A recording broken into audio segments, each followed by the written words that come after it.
Imam Ahmad bin Isa, keturunan Rasulullah generasi ke-9 dari nasab Sayyidina Hussein bin Ali bin Abi Thalib, yang berasal dari Basra, Irak, memutuskan untuk hijrah ke Madinah di tahun 928 Masehi.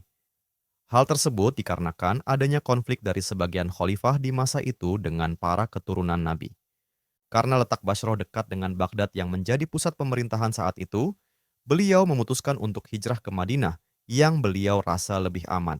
Sesampainya di Madinah, para penduduk Madinah menyambut keturunan Rasulullah itu seakan Rasulullah hadir kembali di Madinah, negeri di mana Rasul menghabiskan 10 tahun hidupnya hingga wafat di bulan Juni 632 Masehi. Saat mengunjungi Mekah untuk berhaji di tahun berikutnya, Ahmad bin Isa bertemu dengan rombongan haji dari Hadramaut Yaman. Pemimpin rombongan haji itu menyampaikan ke Ahmad bin Isa bahwa paham Khawarij mulai marak berkembang di Hadramaut Yaman. Ia juga menyampaikan bahwa penduduk Hadramaut pasti akan gembira jika Ahmad bin Isa mau hijrah ke Hadramaut untuk berdakwah memperkuat akidah di sana. Selepas ibadah haji tahun 317 Hijriah, Imam Ahmad bin Isa pun kembali berhijrah. Kali ini ia membawa keluarga besarnya ke kota Tarim di Hadramaut Yaman hingga ia dikenal sebagai Imam Ahmad al-Muhajir. Kedatangannya disambut dengan sukacita umat Islam di Hadramaut. Ia berdakwah di sana dan secara bertahap akhirnya mengikis paham Khawarij dan menggantinya dengan pemahaman Ahlus Sunnah wal Jamaah dengan bermadzhab Syafi'i. Maju ke tahun 1179 Masehi, terdapat ulama besar keturunan Rasulullah, generasi ke-15 yang juga dari jalur nasab Imam Ahmad bin Isa al-Muhajir, bernama Allawi Amil al-Faqih Muhammad bin Ali. Tepat di hari itu, beliau dikaruniai seorang putra pertama yang diberi nama Abdul Malik. Muhammad bin Ali mendidik Abdul Malik hingga menjadi seorang ulama yang cerdas dan menguasai berbagai disiplin ilmu. Saat tumbuh dewasa, Sayyid Abdul Malik membuat sejarah baru keluarga keturunan Rasulullah itu. Beliau dan sebagian keluarga Alawiyin hijrah ke India.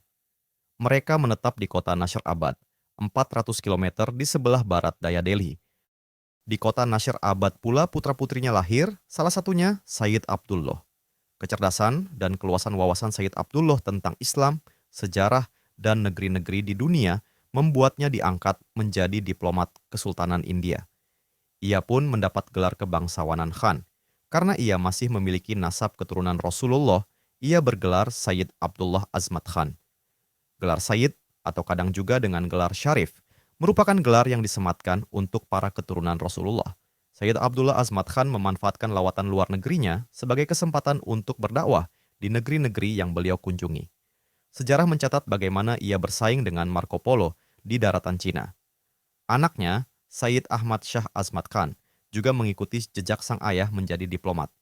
Di tahun 1310 Masehi, di Malabar, India, lahir seorang tokoh bernama Sayyid Hussein Jamaluddin Akbar Azmat Khan. Beliau adalah anak pertama dari Sayyid Ahmad Shah Azmat Khan dan merupakan generasi ke-19 keturunan Rasulullah dari jalur Sayyidina Hussein bin Ali bin Abi Thalib. Seperti ayah dan kakeknya, beliau juga menjadi seorang ulama, sekaligus diplomat kerajaan yang kerap bertugas ke berbagai penjuru dunia. Sayyid Hussein Jamaluddin Akbar Azmat Khan pernah bertugas dan berdakwah di Samarkand, Uzbekistan selama beberapa tahun. Dalam tugas dakwah tersebut, ia menikah dengan putri Raja Uzbekistan bernama Amirah Fatimah. Dari pernikahan ini, ia dikarunia 5 anak. Salah satunya Maulana Ibrahim As-Samarkandi, yang saat dewasa pergi berdakwah sampai ke kerajaan Majapahit.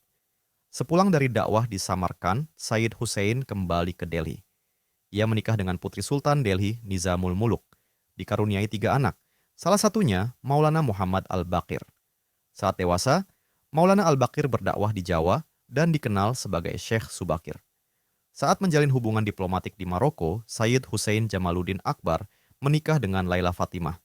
Ia dikaruniai 1 anak bernama Maulana Muhammad Al-Maghribi, yang juga mengikuti jejaknya berdakwah di Nusantara.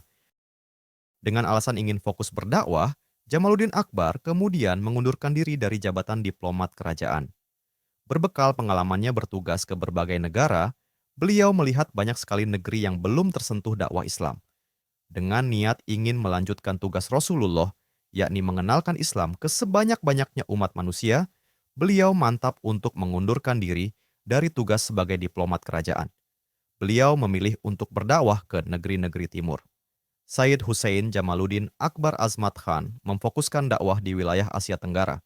Beliau berangkat bersama adiknya, Sayyid Thanauddin, dan anaknya yang lahir di Samarkand, yakni Maulana Ibrahim As-Samarkandi.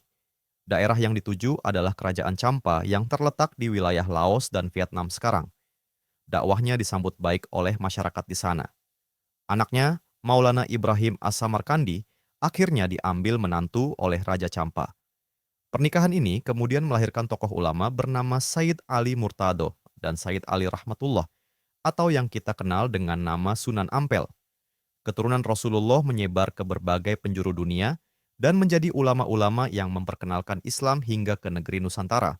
Salah satunya Sayyid Hussein Jamaluddin Akbar Azmat Khan yang berdakwah di Kerajaan Majapahit. Lalu anak cucunya pun melanjutkan dakwahnya dan menjadi tokoh-tokoh ulama Wali Songo. Dakwah dilanjutkan ke Kelantan Malaysia, Samudra Pasai di Aceh, dan Majapahit di Jawa Timur. Di Kelantan, Sayyid Hussein Jamaluddin Akbar menikah dengan Putri Sultan Bakisyah yang bernama Putri Syahirah, melahirkan 2 orang anak, salah satunya Sayyid Ali Nurul Alam. Sayyid Ali Nurul Alam adalah mertua dari Nyai Roro Santang, Putri Prabu Siliwangi, yang kemudian melahirkan Syarif Hidayatullah alias Sunan Gunung Jati.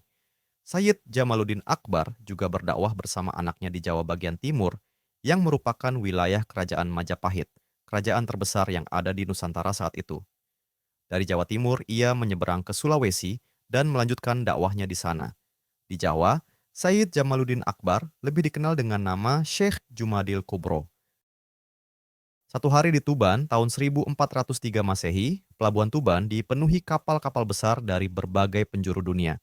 Sebagai kerajaan terbesar di Nusantara, Majapahit menjadi magnet bagi para pedagang Arab, India, dan Cina untuk mendapatkan rempah-rempah yang mana menjadi komoditas termahal di dunia saat itu. Sayyid Ibrahim As-Samarkandi, putra Sayyid Jamaluddin Akbar Azmat Khan, turun dari kapal yang membawanya dari Champa. Ia datang bersama 2 putranya, Sayyid Ali Murtado dan Sayyid Ali Rahmatullah, serta keponakannya, Abu Hurairah, yang merupakan putra Raja Champa. Majapahit bukan tempat baru bagi Ibrahim As-Samarkandi. Ia sudah pernah berdakwah di Majapahit sebelumnya. Kedatangannya kali ini untuk mengajak kedua putranya membantu dakwahnya di Majapahit. Saat itu, kerajaan Majapahit sudah tidak asing dengan Islam. Banyak pedagang Muslim yang menguasai jalur perdagangan laut telah banyak berdatangan ke Pulau Jawa untuk membeli rempah-rempah. Sebagian dari mereka kemudian tinggal dan menetap di kota-kota pelabuhan pantai utara Jawa sejak abad ke-11. Saat itu, Islam juga telah dianut oleh sebagian pejabat kerajaan Majapahit. Mereka memang bukan ulama-ulama delegasi pertama yang berdakwah di Majapahit. Pendahulu mereka, Hussein Jamaluddin Akbar, telah lebih dulu berdakwah di Jawa Timur. Di tahun 1371, Maulana Malik Ibrahim juga telah berdakwah di Gresik bersama beberapa ulama lain seperti Yusuf Mahrapi dan Maulana Mahpur. Jauh sebelum itu, ada ulama Persia bernama Syekh Syamsuddin yang berdakwah di Kerajaan Kediri pada masa pemerintahan Raja Jayabaya di pertengahan abad ke-12. Sayyid Ali Murtado kemudian berdakwah di Madura dan kemudian diberi gelar Raja Pendito Wunut oleh Raja Majapahit. Sayyid Ali Rahmatullah berdakwah di Surabaya dan dikenal sebagai Sunan Ampel. Padepokan Ampel Denta yang didirikannya bahkan menjadi lembaga pendidikan karakter dan ilmu pemerintahan para pangeran dan anak-anak pejabat Majapahit. Sunan Ampel juga melahirkan ulama-ulama besar Pulau Jawa yang dikenal sebagai Wali Songo.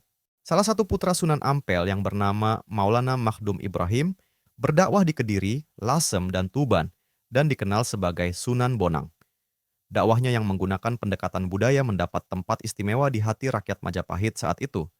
Beliau menciptakan berbagai lagu tradisional dan alat musik gamelan yang digunakannya sebagai sarana berdakwah. Putra Sunan Ampel yang lain, Raden Kosim, dikenal sebagai Sunan Derajat. Murid dan sekaligus menantunya, Raden Syahid, berdakwah di Cirebon, Tegal, Purbalingga, dan Demak, dikenal sebagai Sunan Kalijaga. Raden Fatah, muridnya yang lain, menjadi Sultan Demak yang pertama. Lalu, masih ada satu lagi murid Sunan Ampel bernama Raden Paku, yang melanjutkan dakwah gurunya dengan mendirikan Padepokan Giri Kedaton yang menjadi pusat pendidikan ilmu pemerintahan terbesar di Nusantara. Ia dikenal dengan nama Sunan Giri.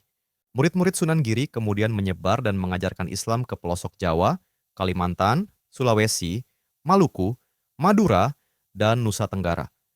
Murid-muridnya juga banyak menjadi raja-raja Kesultanan Islam Nusantara pasca runtuhnya Kerajaan Majapahit.